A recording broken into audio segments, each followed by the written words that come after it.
Il y a tout juste un an, naissait la boutique du partage. Cette structure, gérée par l'antenne Caritas de Ferrette, propose de venir en aide aux personnes les plus démunies. Câbleux vous invite à découvrir l'action de ces bénévoles qui font vivre au quotidien cette épicerie solidaire. Le local situé rue de l'Évêque, au rez-de-cour de la Halle au Blé, a retrouvé une seconde jeunesse depuis l'arrivée des bénévoles de Caritas. Sur les étagères de la petite épicerie, des centaines d'aliments frais ou en conserve, mais aussi des produits d'hygiène comme des shampoings ou des brosses à dents. Le plus grand du stock vient de la Banque alimentaire de Mulhouse. On y va tous les 15 jours, 3 semaines, donc avec la camionnette que nous met à disposition la CCJA du Osungo, là, et on ramène donc 3 à 4 palettes de denrées, surtout des conserves et des surgelés.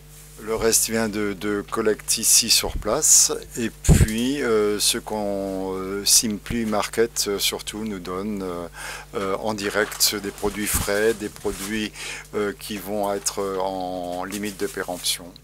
Tous les 15 jours, lors de l'après-midi d'ouverture, on s'active.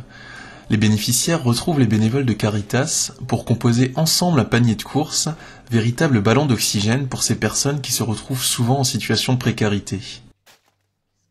Évidemment, la boutique du partage n'est pas ouverte à n'importe qui.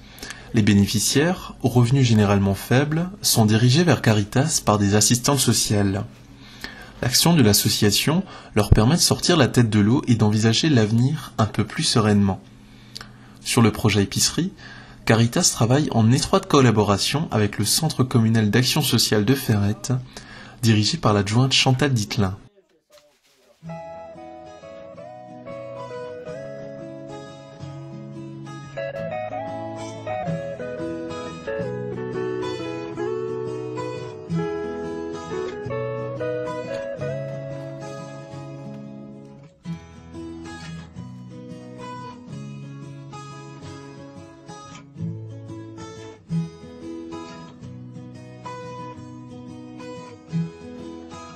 Il y a quelques jours, Caritas a voulu mettre à l'honneur 2 généreux donateurs qui ont chacun remis un chèque de 1 000 € à l'association. L'un est président d'une association à but humanitaire et l'autre est curé. 2 profils différents qui se retrouvent sur un point, le besoin de solidarité. L'association Greenery a été créée en 1990 dans le cadre d'une opération village roumain. Et donc nous avons travaillé pour ce village de Greenery pendant 17 années. Et lorsque la Roumanie est entrée dans l'Union européenne en 2007, nous avons décidé d'arrêter nos actions pour la Roumanie parce qu'on n'a plus vu l'utilité de continuer dans ce domaine puisqu'on avait apporté notre contribution pour l'école en particulier. Alors comme on ne voulait pas arrêter, donc on était encore toujours motivé pour continuer et qu'on avait quand même une certaine infrastructure, nous avons décidé de changer de cap et d'aider d'autres associations, c'est-à-dire sur la présentation de projets. Par exemple, on a aidé, la première action a été donc à Madagascar et on a soutenu les Restos du Cœur. D'ailleurs, c'est devenu maintenant une constante dans notre démarche qu'on soutienne les Restos du Cœur. Et ça fait la deuxième fois en fait qu'on soutient aussi Caritas pour un montant de 1 000 €.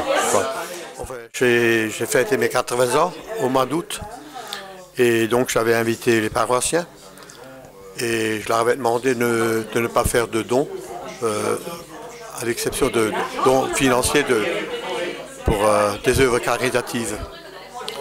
Et donc, en général, les gens ont été assez généreux. Donc, ça m'a permis de faire ce don donc à Caritas. Je dis, c'est plus la peine de m'acheter quoi que ce soit à cet âge-là, ou de me faire payer un voyage aux Seychelles ou à l'île Maurice. Je me suis dit, bon, ou d'aller à Rome voir le pape, ou en Terre Sainte. Je me suis dit, non, c'est plus important ça. De venir en aide à cette pauvreté qui s'accroît dans le monde aujourd'hui et dans notre pays. Donc je crois que c'était extrêmement important. Des dons qui seront utilisés par Caritas pour l'achat de nouvelles denrées alimentaires. Mais l'action des bénévoles ne se limite pas à la gestion de la boutique du partage. En plus, bon, nous avons une activité d'alphabétisation. Il y a quatre personnes qui s'occupent de 5 personnes de diverses origines pour leur apprendre le français ou perfectionner le français pour certains. Et d'autre part, bon, on fait ce que toutes les autres équipes Caritas font également, c'est l'accueil, l'écoute au niveau des personnes pour leur apporter l'aide la plus adéquate possible. Alors bon, ces dons, bien sûr, ça nous conforte, pour nous, c'est aussi un signe que les gens ont confiance en nous. Pour s'opposer à la hausse globale de la pauvreté, qui frappe de plus en plus de monde, l'association répond par la solidarité et le partage. Mais naturellement, pour le bien de tous, on ne peut que souhaiter à Caritas et ses bénévoles d'avoir un peu moins de travail durant les années à venir. Un signe qui montrerait que la pauvreté recule, et ce serait très bien ainsi.